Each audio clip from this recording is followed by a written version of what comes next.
So, yep. Cool. I'll be able to, fully...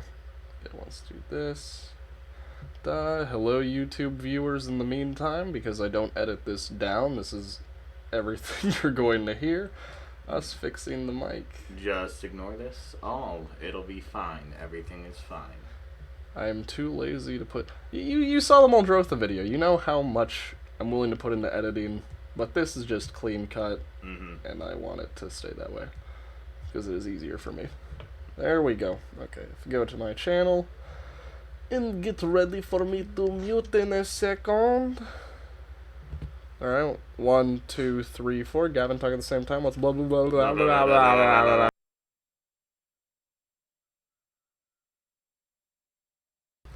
Okay, so it works. We are good to go. We are good. Alright, so welcome back to the Power8 Podcast. Buenos dias, Planeswalkers. And welcome, my beautiful watchers. This is Gabe. This is Gavin. And today we are talking about partner pairings in Magic. Arguably one of it was the most hated commander thing for a little bit. People really didn't like partners when they came out. I gave them a chance. I actually play a partner deck pretty frequently now. But aside from that, you don't really see partners too much anymore. They kind of died down in popularity in 2021. Outside of Thrasios and Tinna and those CDH we'll get pairings, to that. you don't see partners too not much, at least not on a more like Power 8 level. That's either CDH or super casual these days, I suppose. Yeah, I feel like the partner pairings that we ran are pretty casual in terms of... But so, today we're going to be talking about all partner pairings that we believe are good for each color pairing, and if that is better than the possible commander that you could run for that strat and that. So we're not talking about like the best color, the best partner pairing for that color versus like the best commander for that color. Best commander will usually take the cake easily. We're just saying, like, if it's two mono-white creatures that are artifact-focused, obviously they're going to be better in an artifact deck than Heliod. That's just a given for that. Of course. So, while we get into it, we'd just like to remind you that these are all our opinions. That is not set in stone. If you like something, we can't stop you from liking said thing. Because that is the deck that you're going to play, and if you want to play that deck, it's Magic the Gathering. Go for it. Get kicked out of your LGS. We love you for it. Exactly. Gabe and I have a very similar play style, but it is very different from most people. Don't take any of our opinions too seriously. You know, if we talk about a strategy you play, and we talk about it in a way that's not favorable, you definitely went through combat, and I'm the course. Exact opposite. But, like, we're not trying to hate or anything. No. There was a good 3 months where I never won through combat damage until I played on MTGO. Yeah, which is another video that'll be coming out soon, so keep an eye out for that one. Fun stuff. Alright, so let's get right into it. Our honorably mentioned Chads. Today it was a little harder because we have to look for two commanders in each color pairing. So, getting right into it, I think I was up first. Yes, I am. Alright, so I actually play, this is the deck that I was talking about that I play a lot, Roguerac and Jeska. This is a budget deck that I play because I don't want to put too much money into it because I already have a few good expensive decks and, I have to pay rent occasionally. So, Jeska, Thrice Reborn, 3 mana, she enters with loyalty equal to the number of times that you've cast a commander from the command zone this game. So she's always going to enter with 2 in this deck, is the upside of playing it. And her 0 is what the entire deck is. You choose target creature until your next turn. They deal triple combat damage to players, not to creatures. But that's still huge in a Voltron commander deck. And just with the evasion from Roguerac being a 0 mana 0/1 with First Strike, Menace, and Trample, you're going to kill a few people like that. I used to play Jeska in a Xantia deck, and I actually made Gavin here one-shot one of our friends with Xantia. That was a fun time. That was really funny. But I've actually come to find that Jeska is really strong when you use her on your own creatures, like most people would. And yeah, I've been playing that deck for a while now. It hasn't really let me down. Yeah, it's fast, it's fierce, and it's full of interesting cards that you would typically not see in your more average Voltron deck. It definitely takes advantage of the unique partner pairing that you have there. Yeah, is it better than other mono red commanders that deal a lot of damage? No. No, it's up there. It's very for sure. good. It's very good. Is it going to be the best mono red like Voltron damage commander that you could play? No, if you're just going for straight damage, I feel like the people out there will just play Heartless Hidetsuga. Or Torbrand. There's plenty of options, but this is a really fun and interesting pairing. Yeah. So moving on, we got Gavin's choices. So this is my personal favorite partner pairing of all time. It's not a deck I have built at the moment, but I've seen the deck played. I find the list very interesting. So it is Jessica, Thrice Reborn. I will not read her again. And Ishai Ujetai Dragon Speaker, which is 2 white-blue, a legendary creature, a bird monk. She has a 1/1 with flying, and whenever an opponent casts a spell, put a 1/1 counter on Ishai Ujetai Dragon Speaker. This deck gets out of hand really quickly. It's all about ramping out Ishai as fast as possible, and then just punishing your opponents for playing any spell, getting her out early game, turn 1, turn 2, while everyone's ramping out, and then immediately playing Jessica your next turn. You're going to one-shot someone most likely. It is a CDH build. There's a combo build. There's a tempo build. I prefer Jessica Ishai Tempo. It's a little less aggressive and a little more fun, yeah. But still very powerful. Definitely a CDH deck for sure. One I will likely build on MTGO soon. Ooh. Maybe we'll do a game on that. We start playing some MTGO. Yeah. So let's get right into it. Our first thing is monocolored. Why are you playing Partner? This is a very good point. If you're playing monocolor, partner pairings aren't really the best way to go. Yeah, in pretty much every case. Yeah, there are decks that are on here that are absolutely interesting that I'd like to see built. However, you're never going to be hitting the best. 9 times out of 10, there's probably a better singular commander for monocolored strategies. Black gets the closest to most unique for its color pairing, for being just mono black in the partner pairings. Yeah. But aside from that, they're all pretty just what you want to do in that color, but worse. Yeah. So first off, we got Rebek, Architect of Ascension, and Arden, Intrepid Archaeologist. So this deck is all about artifacts. Rebek says that artifacts you control have protection from each converted mana cost among artifacts you control.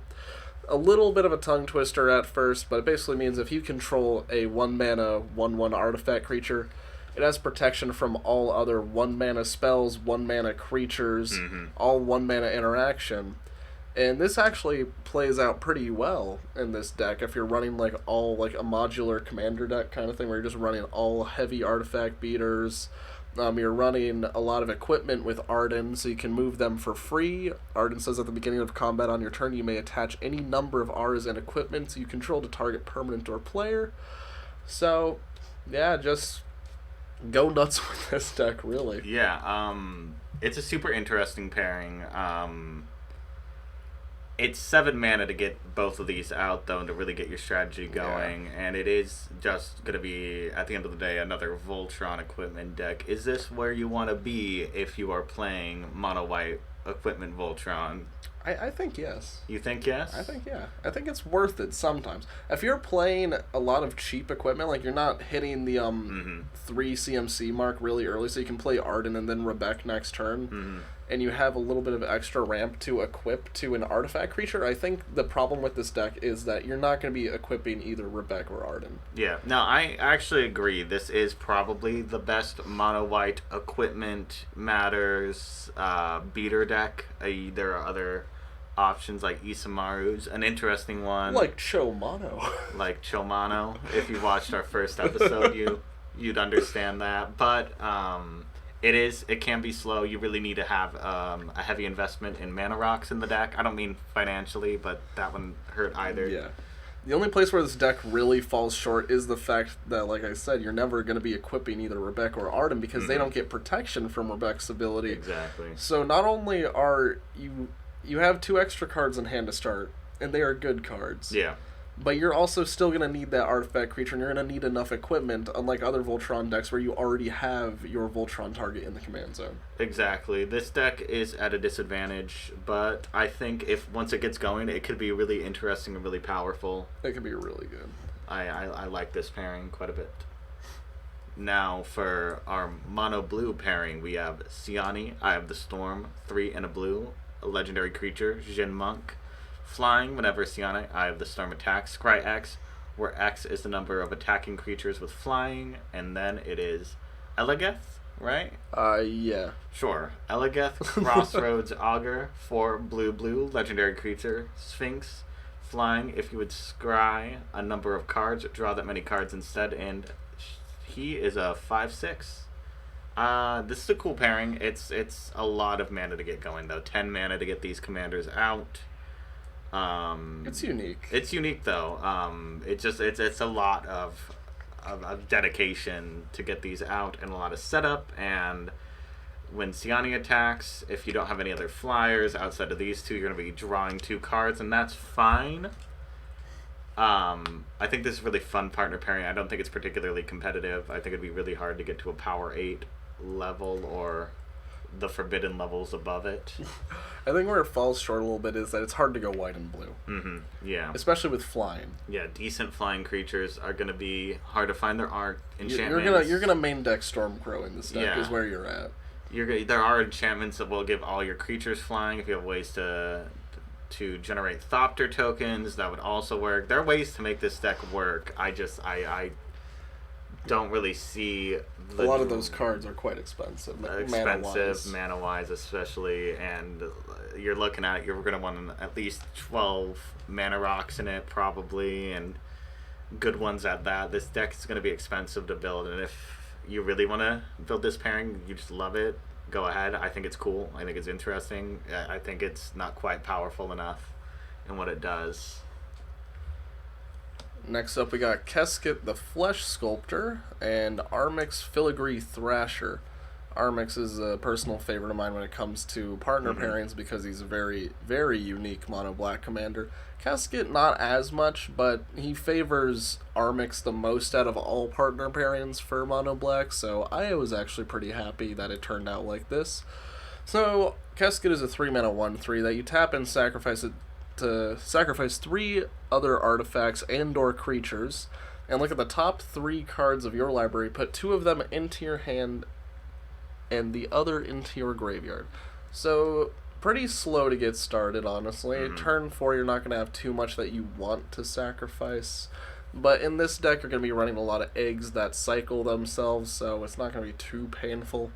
Originally, when I read this card, I slowed down a little bit because I thought it was put 1 card into your hand and the rest in your graveyard, which I think in this deck you actually prefer to only put 1 into your hand so you can fill up your graveyard faster. But with Armix, whenever Armix Filigree Thrasher attacks, you may discard a card, so pretty good. When you do, target creature defending player controls gets -X/-X until end of turn, where X is the number of artifacts you control plus the number of artifact cards in your graveyard. That's an insane removal spell on a 3-mana creature. I just want to put that out there. This is a little too good, in my opinion, for an uncommon commander. I love this pairing, actually. This is a pairing I'd be really interested in building. Mostly Armix is where that desire comes from, good. but I think the synergy you get from these two and all the 0-mana artifacts that exist allows this to potentially start sifting through your deck pretty quickly, especially if you have ways to untap Keskit. You can get maybe 2-3 more activations out. I think this deck has legs, actually. It's really strong. Just Armix being a 3-mana 3/2 is already pretty good, like, just stat-wise. But the fact that you're going to blow up the best commander on the battlefield, like, right away is just, really, really good.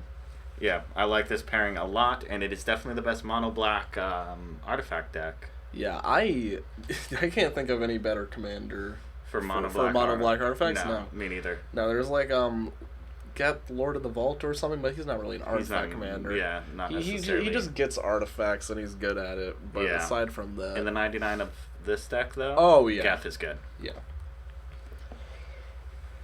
Okay, so we have Cadiz, Emberclaw Familiar, and Rograk, Son of Roga.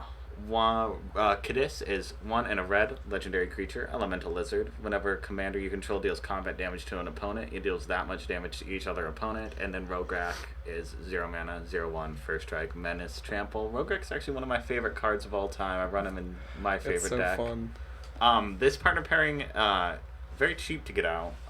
It's another Voltron build. Probably not as good as Jessica and Rograk, but once it gets going, it can be really good. You don't have to. You could do a lot of like those 1 mana red spells that gives like +1/+0, draws a card. You could run a ton of those, spam them pretty hard, draw a ton of cards, refill your hand, try to beat everybody out quickly. This is an interesting pairing for sure. Correct me if I'm wrong, but I think the strength of this is that you are dealing combat damage / commander damage to all of your opponents at the same time. Yeah, you are. It's a good way to beat down your opponents quickly. I think Cadiz in any red Voltron deck is chef's kiss.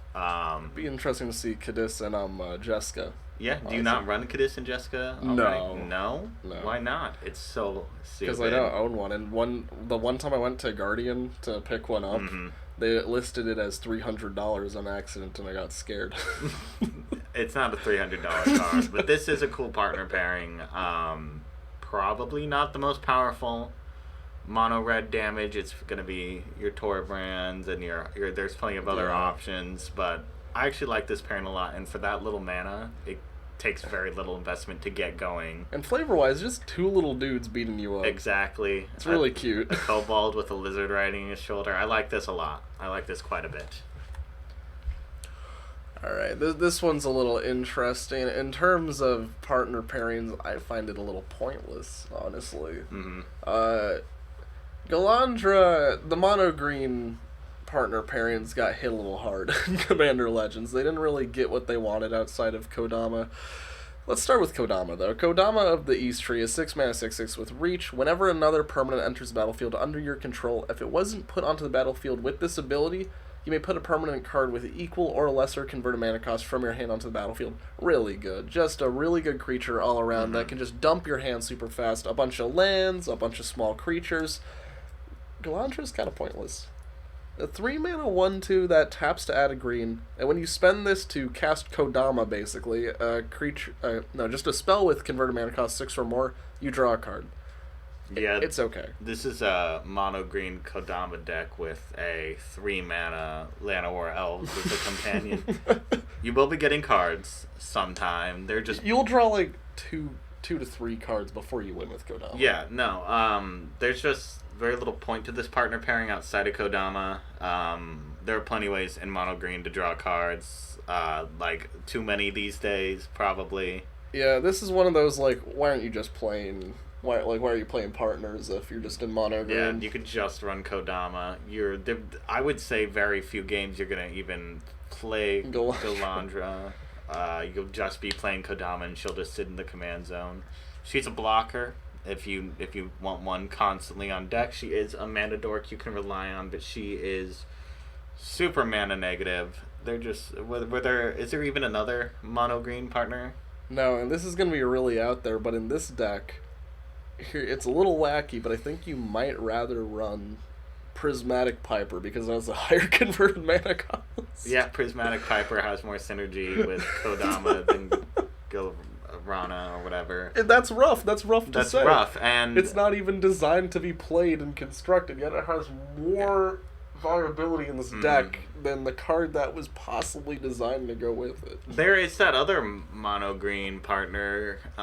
It's like the two huntswomen or whatever they are. Yeah. You know who I'm talking about? She wouldn't be that bad, but she wouldn't be any better than Gilrana. This is just a mono green Kodama deck, which is of course going to be powerful, but just play Kodama Sakashima. Yeah. There's not too much past that. If you're going to be playing this deck, there are plenty of mono green commanders that are going to do what you want to do with this deck, but just better.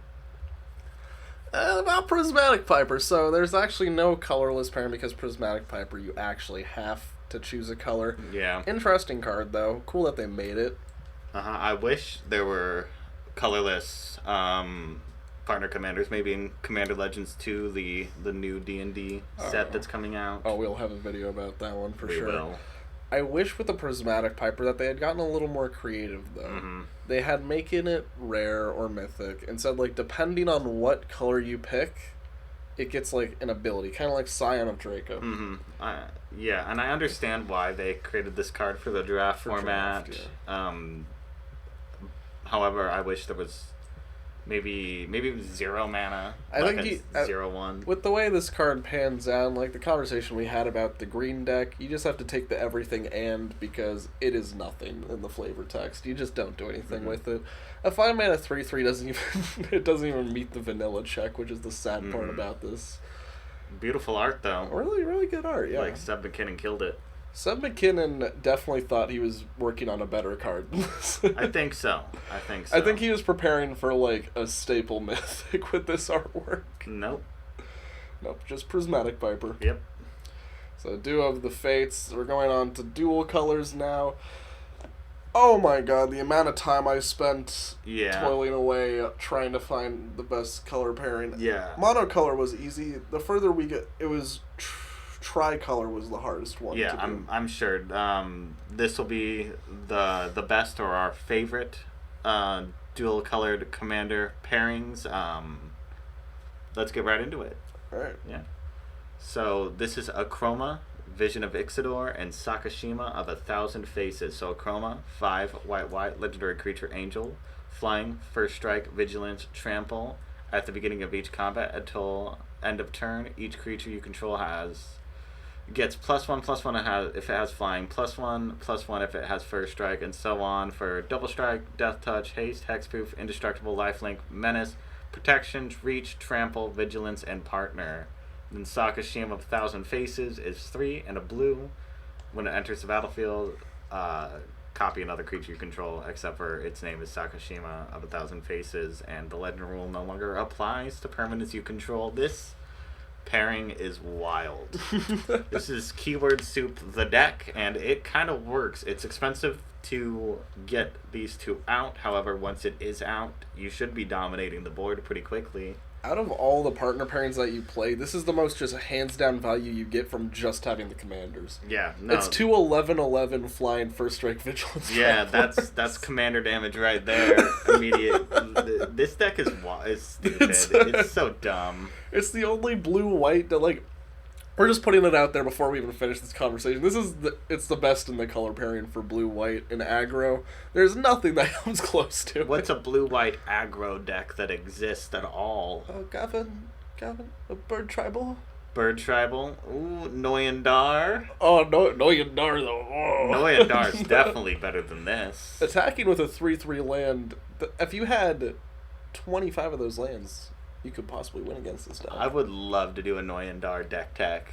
That's like so no budget Noyandar deck tech. Oh, I played Noyandar for so long too. I don't know how I even managed that. But like off and on too. I built him 3 times. Yeah, at this point. 3 times. Yeah. Deck's calling to you. Achroma and Sakashima though, I could see myself building this partner pairing. I like it that much. It's really fun.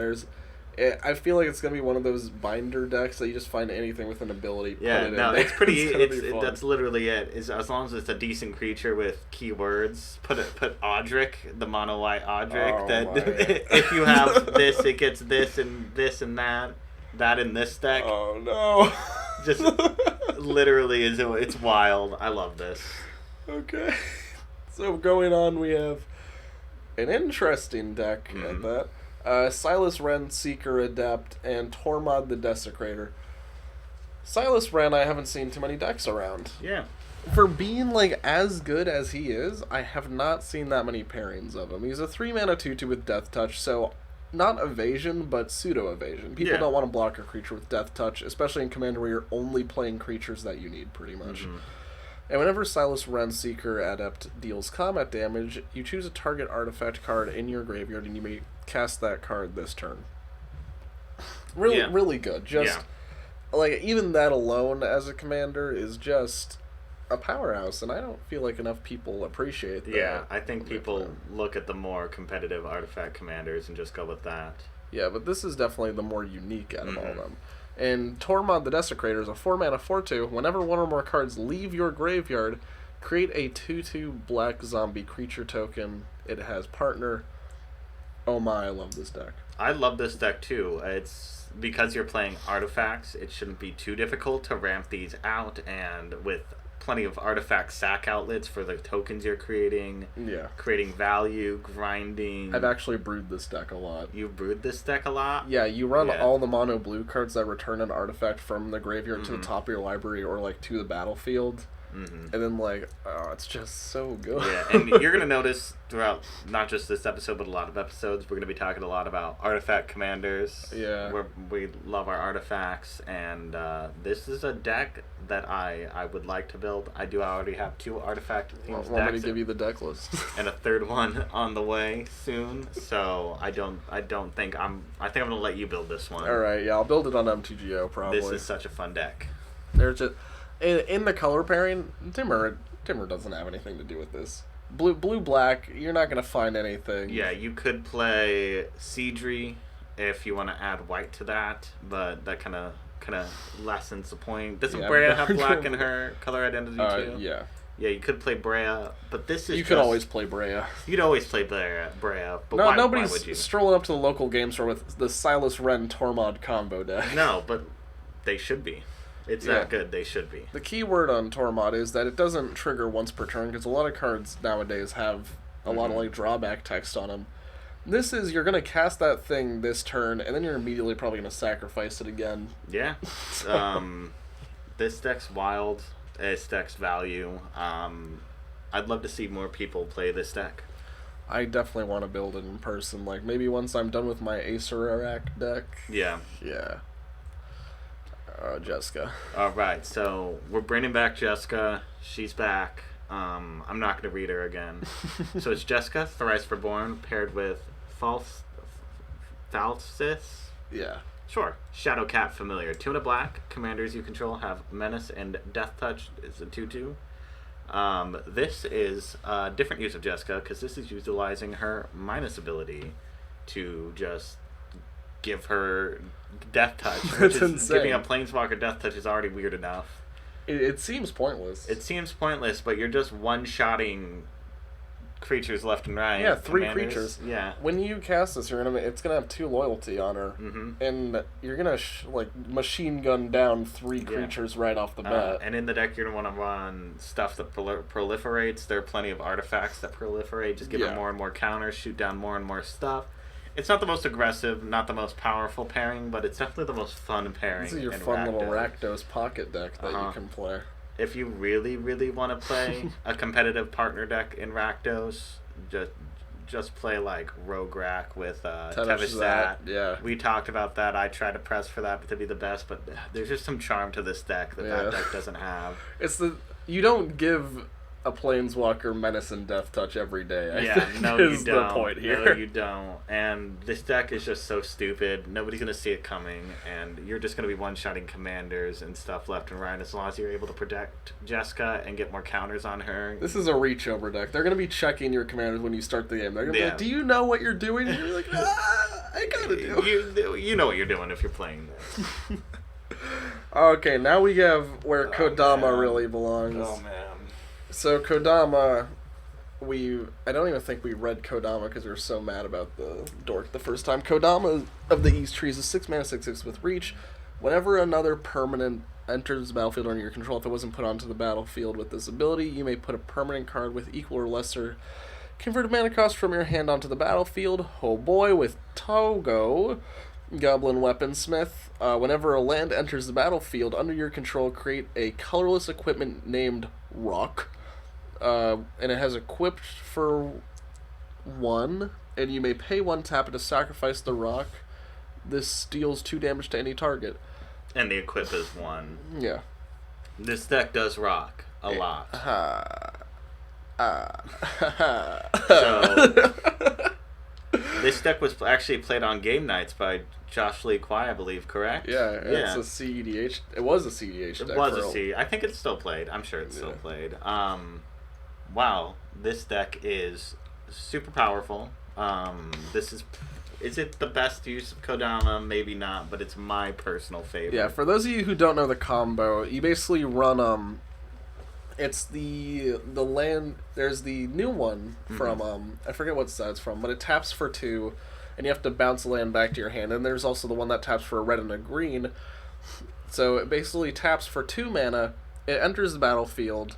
You get this rock. You get this rock thingy, and basically you're going to get infinite rocks because that bounces back to your hand, and then it comes back into play.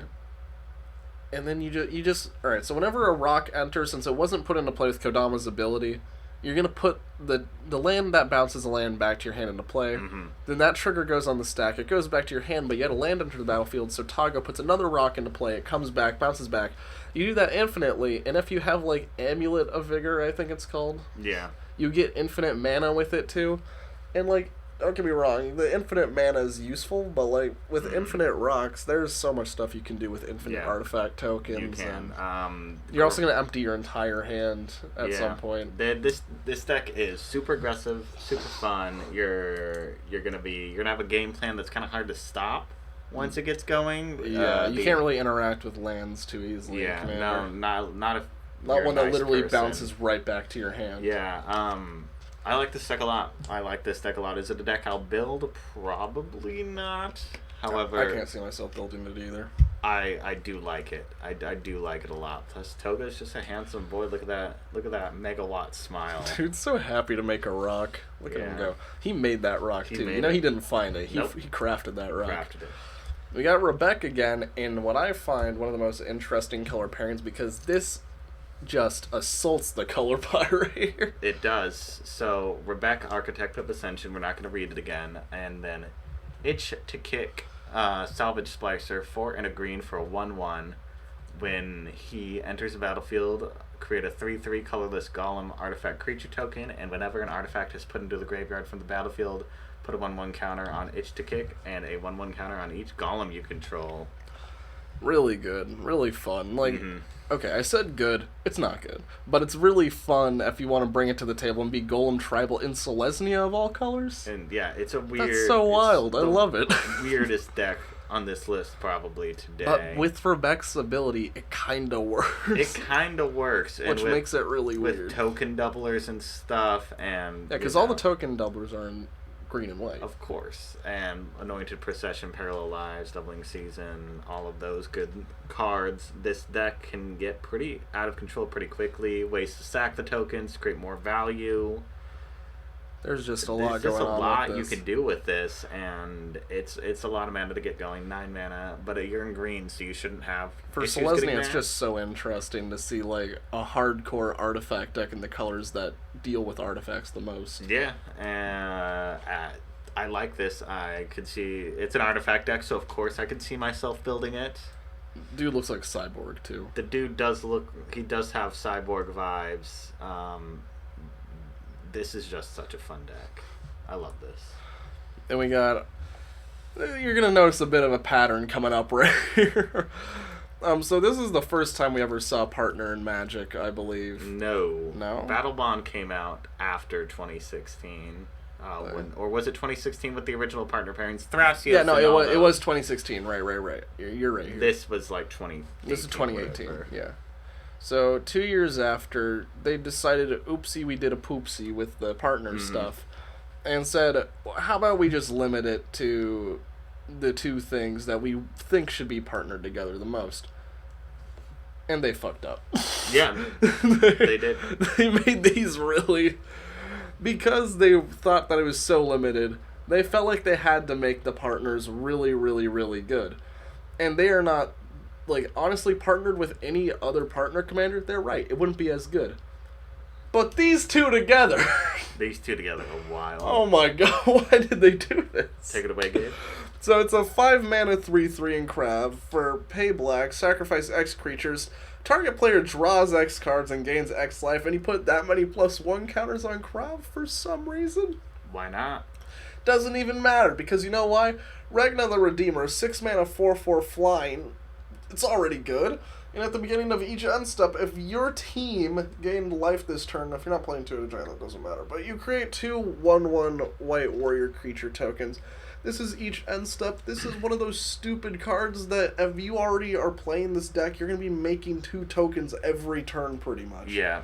And each opponent's turn, too. You give Krav lifelink, you give all your tokens lifelink, you're gaining so much life, getting more tokens. You have Anointed Procession to put in the deck, so you're making even more tokens after that. Sack outlets, ways to, utilize life. Bolas's Citadel in this deck, wild. Bolas's Citadel is insane in this. Yeah, this is such a fun partner pairing. They nailed it. I just hate that they nailed it. No, they definitely thought they were onto something when they did partners that could only partner with one other card. But the fact is that these, for some reason, they made it so even if you play them in the 99, you're still gonna get both whenever you cast them. Yeah, this card pairing is one for the ages, one of the best partner pairings of all time, in my opinion, at least from a fun perspective. Clearly, there's better CDH partner pairings. When you're playing a clunky, slow game, you're going to win 100% of the time. And if you can ramp them out fast enough, you'll overtake the board, like, no problem. Alright, so we got another crazy one. Okay.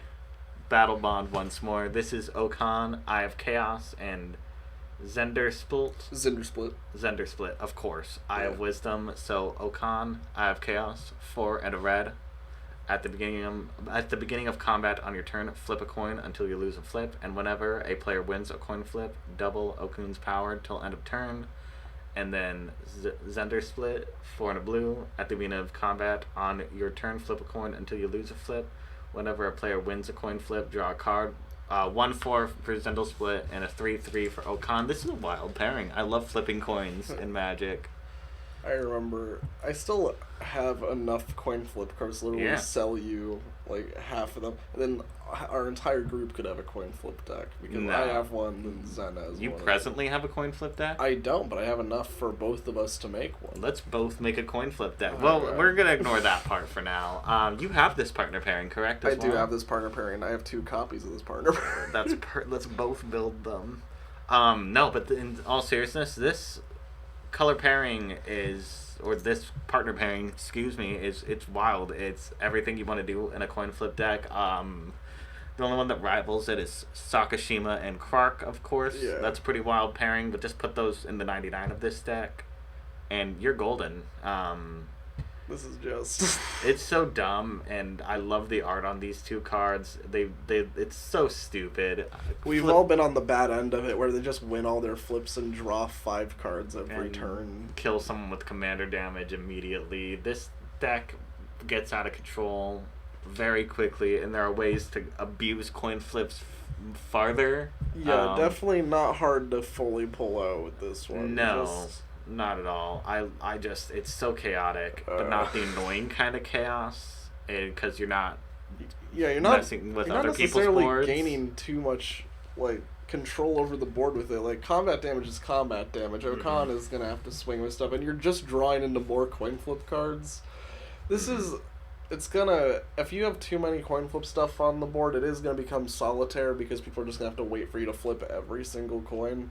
But that's okay, because... coin flipping is interesting to watch from a gameplay perspective. How popular is this build? Do you remember? It was the most popular red-blue pairing, and I know it's because it's the only thing you can partner with Okan or Zender Split, but I feel like people just were looking for a coin flip commander for so long, and when this came along, just the masses fled to it. No. You could play other coin flip commanders. There's, like I said, Krark and Sakashima. The one that just came out. Yusri from Modern Horizons 2. Those are both very fun decks, but this definitely, for me at least, takes the cake. Especially with the art. This is the only one that gives you benefit from winning a coin flip outside of their own ability. Yeah, this is so cool. So cool. Oh, another one. Another one. They had to do it to us. The Battle Bond was wild. Oh, God. Go ahead, Gabe. This is what I think is possibly the strongest out of all of them, honestly. So it's a 4-mana 2/7 in Gorm the Great to partner with Virtus the Veld over there. And he's Vigilance in green, which is, a thing. And Gorm the Great must be blocked if able, and he must be blocked by 2 creatures. If so able. so if able. So you have to just really fight your way past this one. You're not going to be blocking any other creatures. It's a prized unicorn in your command zone, which is pretty good, honestly. And Virtus the Veiled, a 3-mana 1/1 with Death Touch. When he deals combat damage to you, you lose half your life rounded up. I love that effect. I play quite a spike in my favorite deck, and it's I run Virtus in the 99 of... this is Coitus the Commander. Yeah. I run Virtus in the 99 of Crick as like a sneak commander, because the whole, if you're not ahead on life in that deck, it can get tricky very quickly. But this Pardner if I run Gorm and Clothis, will you let me search for Gorm? Why not? Because you can choose that. Wow. I own this partner pairing, and I thought about building them for the longest time. Imagine equipping Gorm with quite a spike, and then also having Virtus on the field.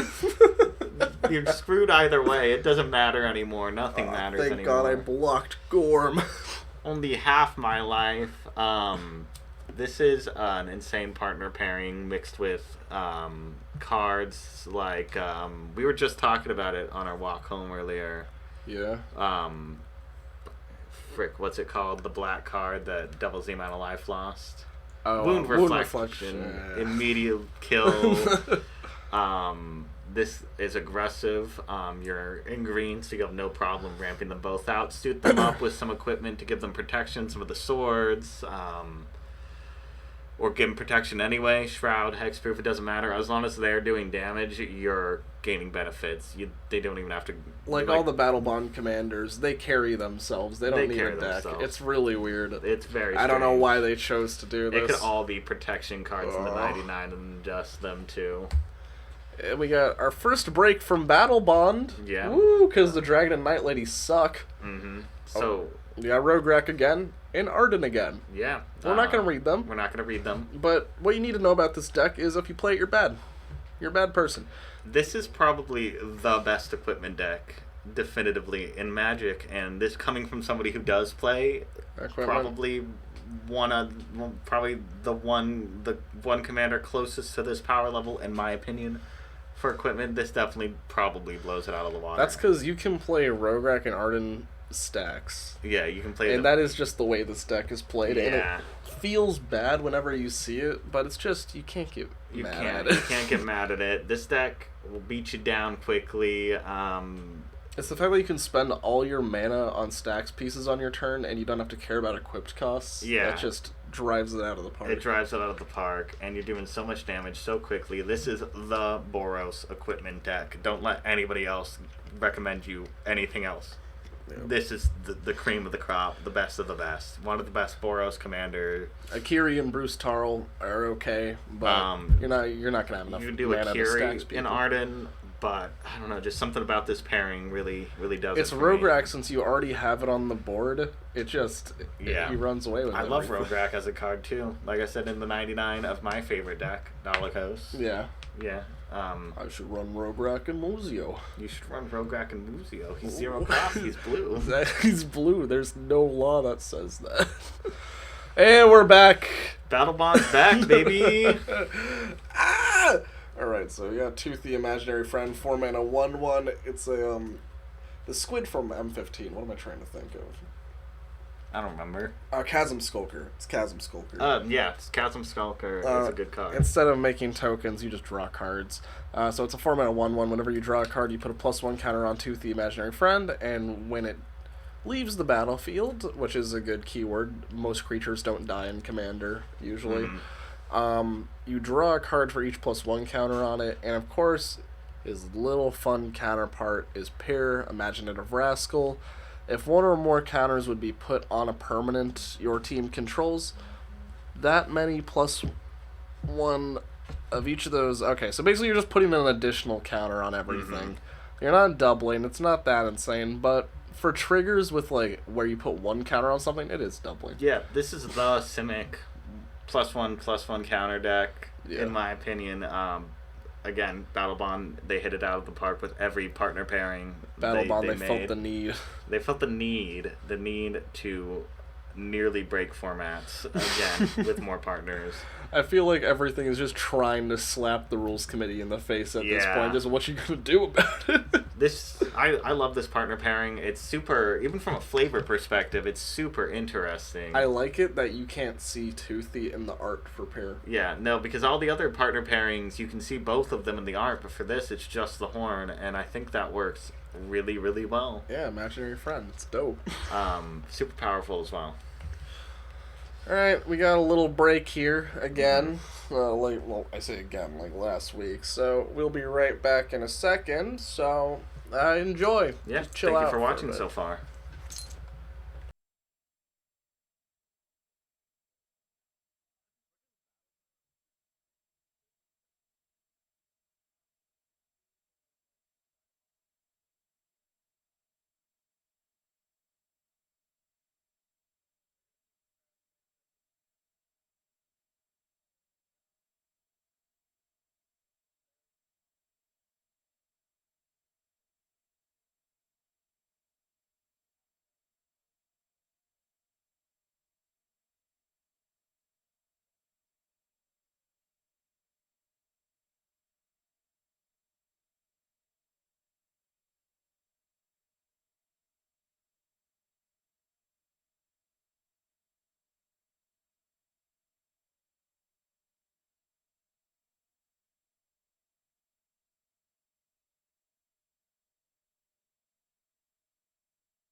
Alright, we are back in stasis. Gavin, will you pay the blue?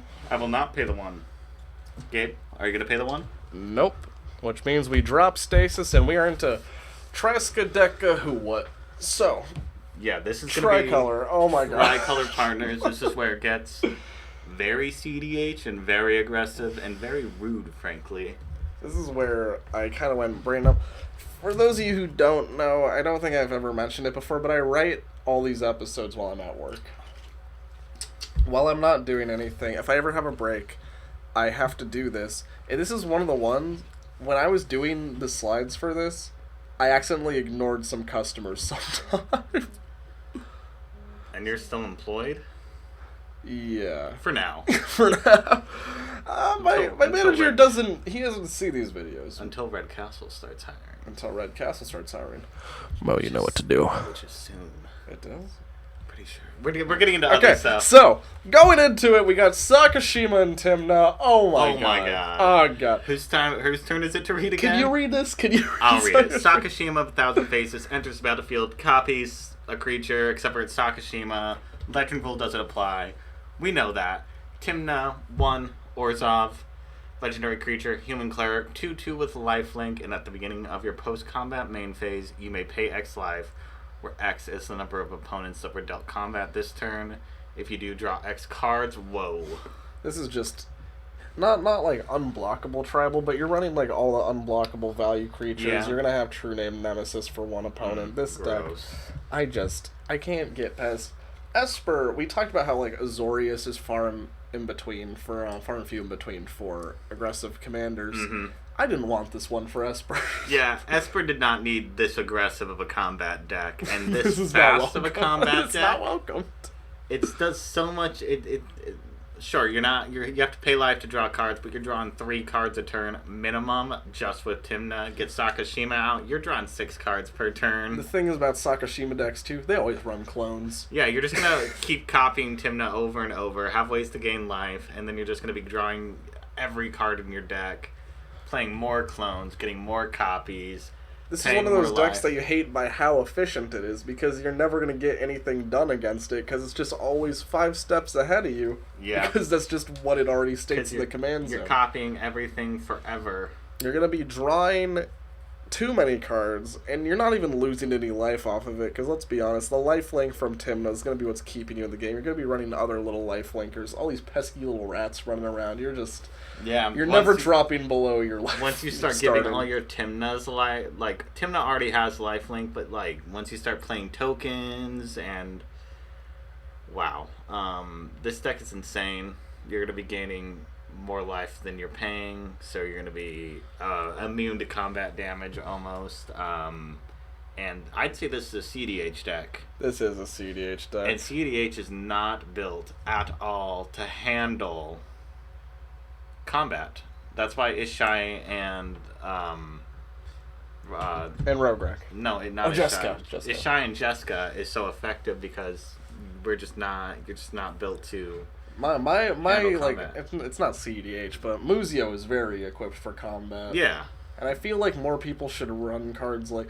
You don't have to run a Stacks deck to run Meekstone and Ensnaring Bridge. Just... If you're playing CDH, probably run at least one of those. Meekstone is a pretty safe one, because if they spend their entire turn one-shotting someone else and then you sneak out that Meekstone, they can't untap that creature and they have to spend like 2 turns removing all the equipment, or... It's just a lot... It's a big process. Yeah. But against a deck like this, all the creatures are too small to do anything, and you're kind of screwed before anything started. You're just kind of done. Vile Smasher, the Fierce, and Ludwig, just 2 standalone good commanders. Yeah, Gabe, it's your turn. Vile Smasher, the Fierce, 3 mana, 2/3. Whenever you cast your first spell each turn, choose an opponent at random, and Vile Smasher, the Fierce, deals damage equal to that spell's converted mana cost to a player or planeswalker control. So it's a random person, blow up their face for planeswalker. Excuse me. Because you have access to blue, free counter spells with Vile Smasher scary. Yeah. It scares me very much. And you could do Vile Smasher and Sakashima. That's too powerful, though. Yeah. That's too much. This is the perfect Power 8 pairing. 3 mana to get out both. Not all together, but separately. I like this a lot. It draws cards. It deals damage. It refills your hand quickly. You would run clones in the 99 to get more Vile Smashers or more Ludvigs. Why not? This deck is just stupid with how much damage it can deal. I find this a little more, honestly, better than Sakashima and Vile Smasher, only because you have the political aspect with Ludwig, where you're not going to be the target right away. This is in your command zone, so people know that you're going to be letting them draw a few more cards in the game, and people care a lot about card draw. They do care a lot about card draw. I think Vile Smasher was pushed a little too far with it whenever you cast your first spell each turn. Yeah, if it was just on your turn, it would still be very good. Yeah, I think it was good just for your turn, but no, it's every turn. So counter spells and stuff, Force of Will, all the free like black and red spells that are like actually 6 mana. Yeah, you're gonna be doing a lot of damage really quickly. It doesn't matter who you throw it at. Exactly. As long as you have this 3 mana 1/4 Ludwig, and at the beginning of each player's end step, that player may draw a card if a player other than you lost life this turn. Just yeah. You're refilling your hand for literally nothing. Nothing at all. Ooh. This is an interesting pair that Gabe and I have talked about on a few occasions. So we have Tana, the Bloodsower, 2 red, green, legendary creature, elf druid. She is a 2/2 with trample, and whenever she deals combat damage to a player, you create that many 1/1 green creature tokens, and then Tevish Zot, Doom of Fools, 4 and a black. Legendary creature, a Zat, +2, create 2 0/1 black thralls. +1, you may sacrifice another creature or planeswalker. If you do, draw 2 cards and then draw another card if that was a commander. And -10, gain control of all commanders. Put all commanders from the command zone onto the battlefield under your control. This deck is pretty insane, actually. It's very crazy. Especially with the ramp you get from green. You're going to be playing these quickly, and then just put a ton of extra combat steps in for Tana. Just start constantly hitting your opponents as much as possible. This is a mid-range Jund value deck in Commander. You're just playing a binder deck, but it all works because you have the creatures to sacrifice, you have the cards to draw. You're going to be running a lot of removal spells to protect Tevish that. It's probably going to be borderline a Planeswalker deck, actually. Yeah, I don't disagree. And what's that sword that gives your command, or gives any creature Myriad? It's 4 mana. 4 equip or something like that. 2 mana 4 equip. Yeah, but it doesn't remove the legend rule. I don't believe. But does it not? I'm pretty sure it creates. I'm pretty sure the tokens. I don't remember off the top of my head. It doesn't matter. But if you put in the green token doublers, you're gonna be getting more sapperlings. Have plenty of sack outlets outside of Tevish, just creating more and more tokens to sacrifice one after another. It's super good. Yeah, there's just not too much here aside from the fact that you're playing a binder deck just to draw as many cards as possible, and it's not a bad strat, obviously. Like, nobody's gonna get mad at you for drawing a lot more cards.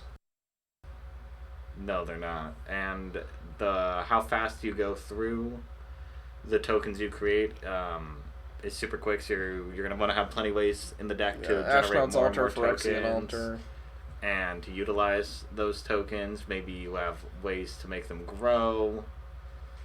This deck has we're trying to talk more about it, but really it's just kind of just cut and dry about what it is. You can tell what the deck wants to do by the commanders itself. Yeah, this is one of the only non-nasty tricolor decks, honestly. Speaking about nasty, though. Alright, we got Ardent Intrepid Archaeologist again, and Tana again.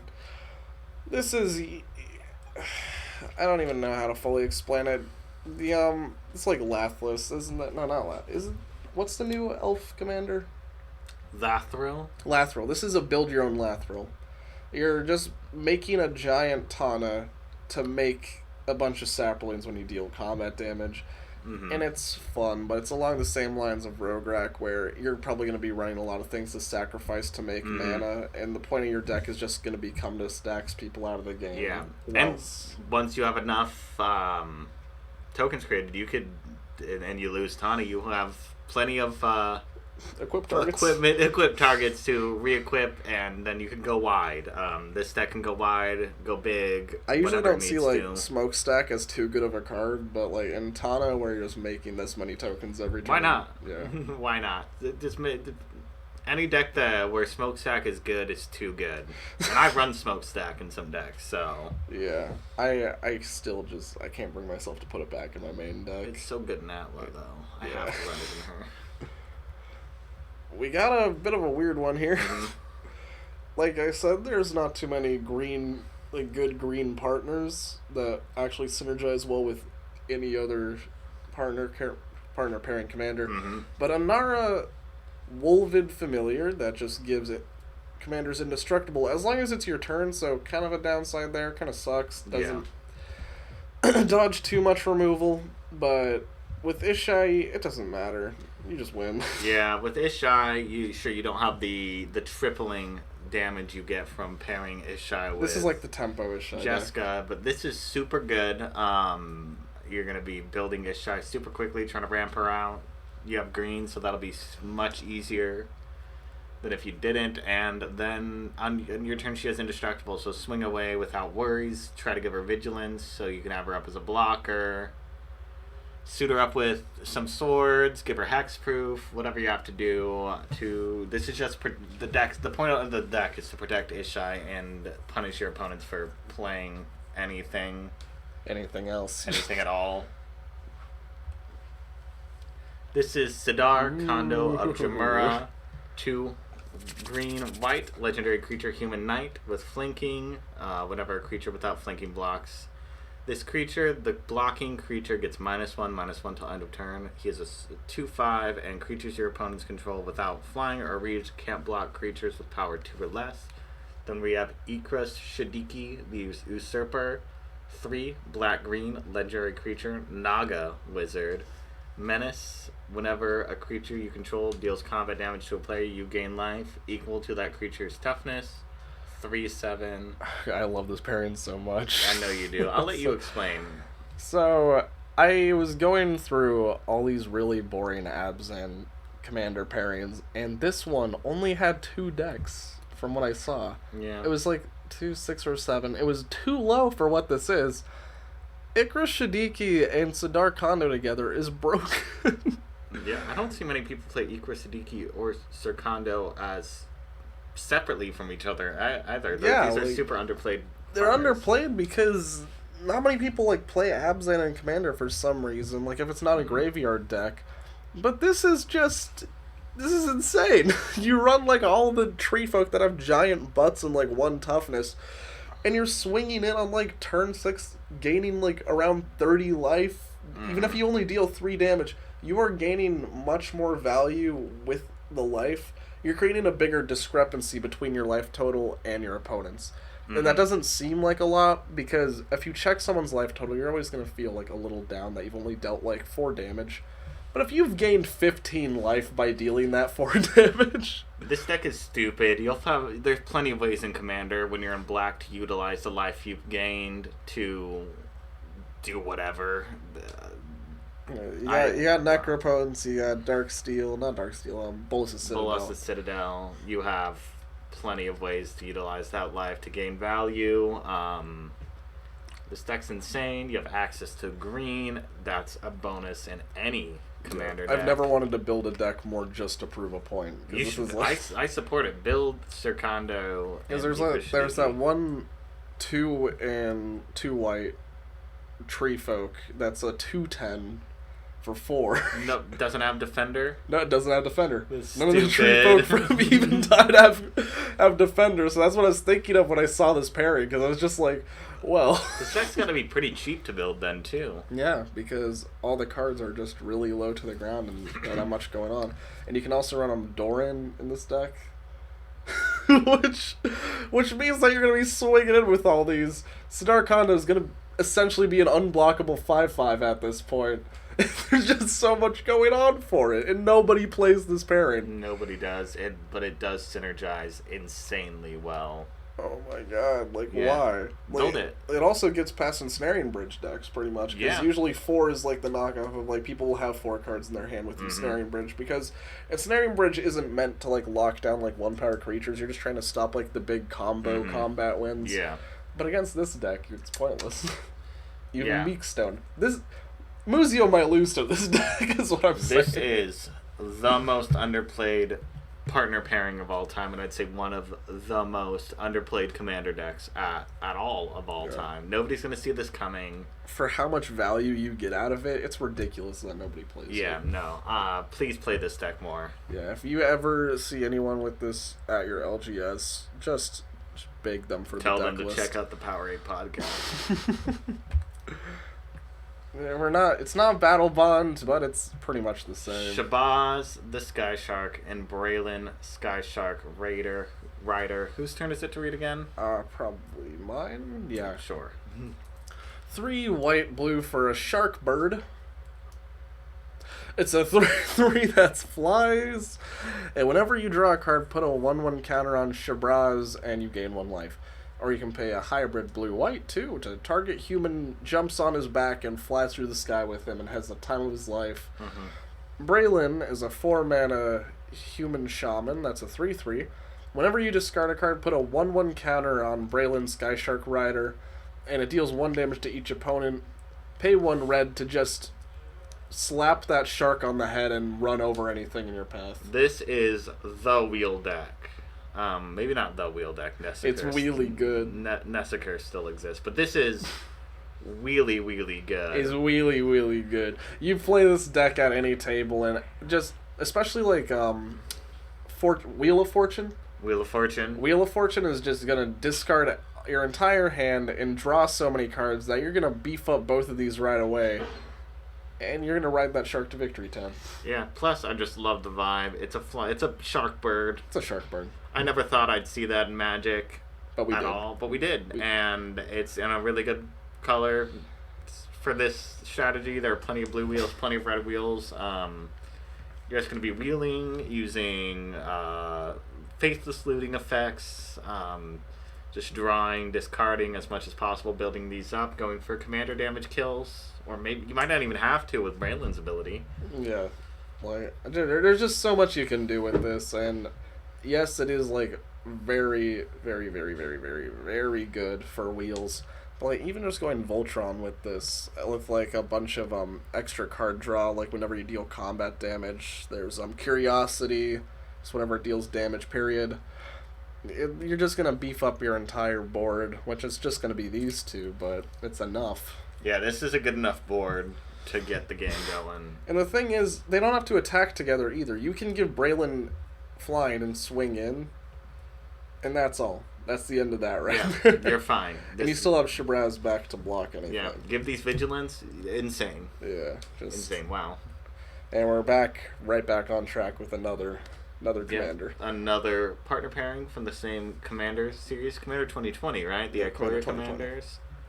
We got Kazur, Ruthless Stalker, and Ukima, Stalking Shadow. So Kazur is 3 and a green. Whenever a creature you control deals combat damage to a player, put a 1/1 counter on that creature. 3/3. And then Ukima, Stalking Shadow is 1, blue-black.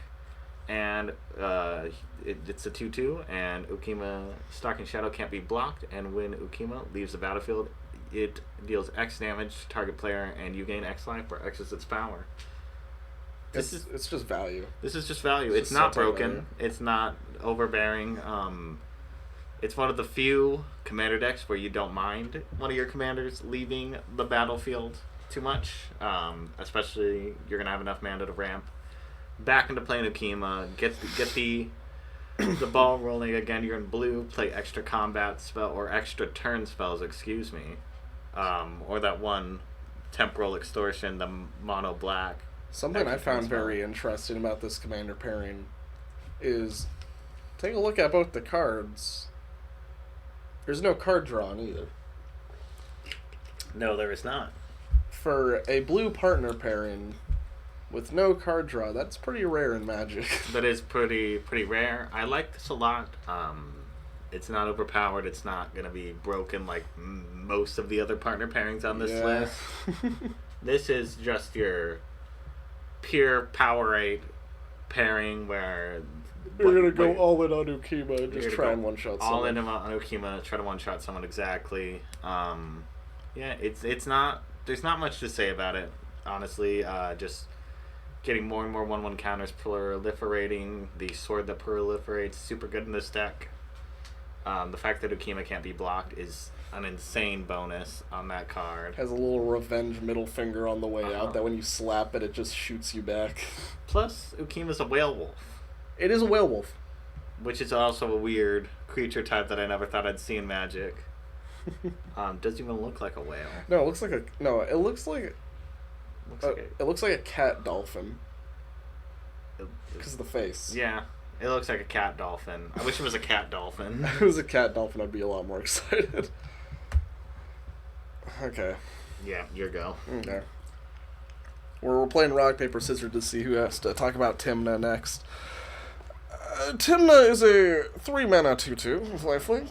At the beginning of your post-combat man phase, you may pay X life, where X is the number of opponents you have pissed off. And if you do... Just read the other one. X card. We've read Tymna. We're good. So we got Akiri Lineslinger, red-white, 0/3, first strike vigilance. Akiri Lineslinger gets +1/+0 for each artifact. That's really cool. That's really cool. That's nice. That's fun. That's fun. Akiri's cool. Akiri's cool. Moving on. Okay, so... there's not too much to talk about with this deck. No. It's another Tymna deck. Tymna does the same thing. Yeah, you're just going to want to play a ton of, 0-mana artifacts or super cheap artifacts, spam some tokens, some artifact tokens, mirrors, Thopters, doesn't matter. Just build up her power as quickly as possible. Rope her up with some swords, why not? Swing her in, deal 20 Oh, damage. you deal damage? You thought Akiri was the star of this deck? No, you're drawing all the cards from Timna now. Yeah, Timna's all that matters. Give Akiri lifelink, and you're gaining 10 life, paying 10 life, drawing 10 cards. It doesn't even matter anymore. Nothing matters anymore. Nothing matters anymore. It doesn't matter. Move on. We got Halden. When I started playing on MTGO, I found that this is one of the most popular partner pairings out there. Really? I see it constantly, yeah. Halden Avid Arcanist, you're gonna see after I read it fully and just when it sinks in how BS it is to fight this. 3 mana, 1/4. You may play non-creature cards from exile with fetch counters on them, and you may spend any color of mana to do so. So this is one of the only partner pairings that by himself he's just a vanilla creature. Mm-hmm. But oh my god. The good boy himself. When they play Peko, the good boy retriever of frisbees, he has haste. He's a 5 mana 3/3, which you don't think too much of at first, because I remember when I saw the stats for these cards, I kind of glazed over it with my eyes and just kept reading the spoilers. Whenever Peko Arcane Retriever attacks, you exile the top card of each player's library and put a fetch counter on each of them. And you put a +1 counter on Peko for each non-creature card exiled this way. So this is a wild pairing. Also from the Commander 2020 line of decks. Where I really it gets my goat is that you can play your opponent's lands. Yeah. That's where it started to get a little insane that I was noticing. No, this deck... and you're not limited to how many you play each turn. This is drawing 4 cards a turn, guys. Yeah, this is drawing 4 cards a turn. Oh my god. It doesn't say you can... You can still play creatures. No, you can't. Thank God. I was about to say, did I read this wrong? Can you play their creatures still? No, you can't play their creatures. But bring this to a CDH table. Just build this as high power as you can. Bring it to a CDH table. They're not going to be able to deal with this. Yeah. You're just going to run away with their combos. You're just going to run away. You got their Painter Servant Grindstone. What is this? What is this deck? You're not going to get their Painter Servant. That's a creature. All right. You fool. You fool. Peko's bad. Peko's bad. I'd like to take a moment, everybody who's watching through Twitch while we're streaming this or through YouTube, take a moment and just give Peko some pets. Give Peko some pets. Give him some pets. Good boy. A very good boy. No, let's give Holden some pets. Okay. I was going to say, we can't leave him alone. Yeah, the flavor on this pairing is insane. The power on this pairing is even more insane. There's not much to say about how good this combo is. I hate playing against it, but I love it. It's so fun. It's semi-easy to fight because they're playing off of your deck, and if you're playing a low-power deck, this is one of those decks that you can sit with at any table and it'll keep up. Or you can use stuff like Sensei's Divining Top and Shut just up, give them your worst thing. Alright, value forever. Here's where we start to get mad. Here's where we don't like to use the no words, even though I use them very often. But this is the shittiest thing that we'll ever have to talk about. Yeah. So we are not revisiting it. We are only going to talk about each one for a short time. Yeah, this is where pairings get too powerful. Neither of us play 4 mana decks or 4 colored decks. I prefer 2 colored. Gabe prefers mono. Yeah. We don't typically venture out of that. I have a 1 3-colored deck, Atla. I have 1 2-colored deck. But it just does too much. It just does. You should see the absolute gears grinding in my head trying to build Faith Kalia. Yeah. There's 3 colors. What is this? Addie asked me to help her build Kenrith, the Return no. King. I was like, I'm not helping you build that. I'm not helping you do that. Timna again. We're gonna ignore her. You know Timna. Even if you just tuned in, you know what Timna does. Yeah. Then Crom, Ludovic's Opus, really cool flavor-wise because you see Crom being made on Ludovic. Yeah, this plus Ludovic is a really cool combo to do. Yeah, is it fun things? But we're not doing fun things. There's no fun here. There's no fun. We're playing Timna. 3 blue. No, we're reading Timna. 3 blue red. 3 mana 2/2 lifelink. 3 blue red. This is my turn. Flying Haste. This is a zombie horror. It is a horror to play again. Flying Haste. Whenever your opponent casts their second spell each turn, draw a card. 4/4. Crom doesn't matter. It's a little more card draw on top of all the card draw you're getting from Timna. At the beginning of your post-combat main phase, you may pay X life. X life and like. Timna is already... honestly, you could partner anything with Timna.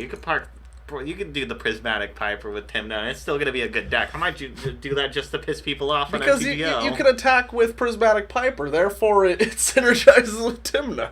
Why not? Everything. You can run Timna white, black, purple with Prismatic Piper. Timna's actually my most hated partner. Even more than Thrasios by a significant margin. Did you say Thrasios? Get away from that. Get away from that. We got Vile Smasher the Fierce and Thrasios Trine Hero. Now, we haven't had to talk about Thrasios Not yet. But, oh boy, are you ready. 3 mana It's Vile Smasher. You were going to read Vile Smasher again? No, I'm just trying to postpone until I have to read Thrasios. Yeah. 1 green, 1 blue for Thrasios Trine Hero. 1/3, pay 4, scry 1, then reveal the top card of your library. If it's a land card, put it onto the battlefield. If not, you just draw a card. Just infinite mana, win the game. It's not that hard to make infinite mana in Commander. It's pretty easy.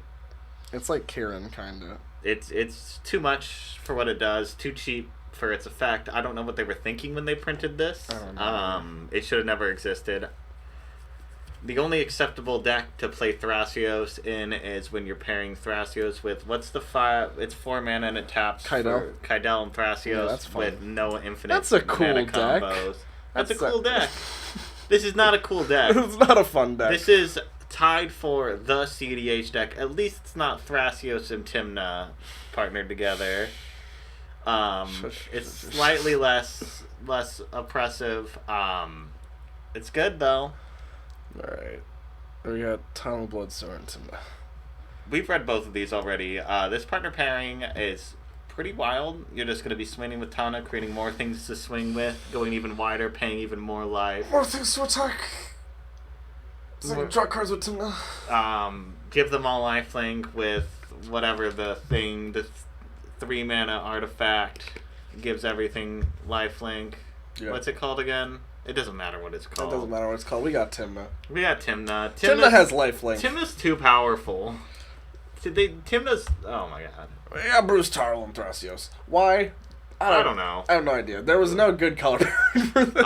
Well, you have Thrasios, so it's already good. You have Thrasios. Bruce Tarl is shirtless and he can attack, therefore. Bruce Tarl, Boris Herder, 2 red, white, human ally. It's an ally, so great in your ally deck. Good for him. Whenever Bruce Tarl, Boris Herder enters the battlefield or attacks, target creature you control gains a double strike and lifelink to end a turn. It's cool. Maybe with this deck, you're wanting to just use Thrasios to help ramp you out into Big Eldrazi, giving them double strike and lifelink. That's kind of an interesting build. That's interesting. That's not what they're going to do, though. That's not what they're going to do. You're going to play Thrasios, you're going to ignore Bruce Tarl, you're going to create infinite mana, you're going to draw your deck. You're going to draw your deck and you're going to win. Oh! This is the most broken Commander. Yeah. This is the most broken deck in Commander. This is Dragon Ball Z Evolution, right? This is the most frustrating deck to play against. The most boring. It's boring. There's no synergy between the two, but they're just good. If you're playing this deck, you are playing the most popular deck in Commander, probably one of the most powerful decks. This is like playing Urza. Just why do you even bother trying to have friends anymore? We're not going to be friends with you. You're going to be friends with you. You're drawing cards. You're creating infinite mana. You're just using Timna to get to the cards to get the infinite mana to use Thrasios to draw out your deck, and then you win. You just win. Infinite mana, you win. That's stupid. I hate it. Infinite mana win cons are bad. They're good. They're really good. You should be able to partner Timna with Timna. Timna Sakashima. No! Timna Sakashima. What do you mean you should be able to partner Timna with Timna? You partner Timna with Timna and also have blue. What do you mean? Which is worse than partnering Timna with just Timna. I'd rather see Timna and Timna than Timna and Sakashima. You do Thrasios Sakashima. We live in a nightmare. We live in a society. Imagine Thrasios with Sakashima. Why not? You just do it even more. It doesn't. You don't even gain anything. You don't even get anything, but you piss people off. That's what the benefit of the deck is. But actually, Timna Sakashima is a really powerful deck. Don't build it. Yeah, don't do it. That's not Power 8. This isn't Power 8. You can't build this Power 8. This is Power 9 or nothing. You can't make this casual. You build this with hatred in your heart.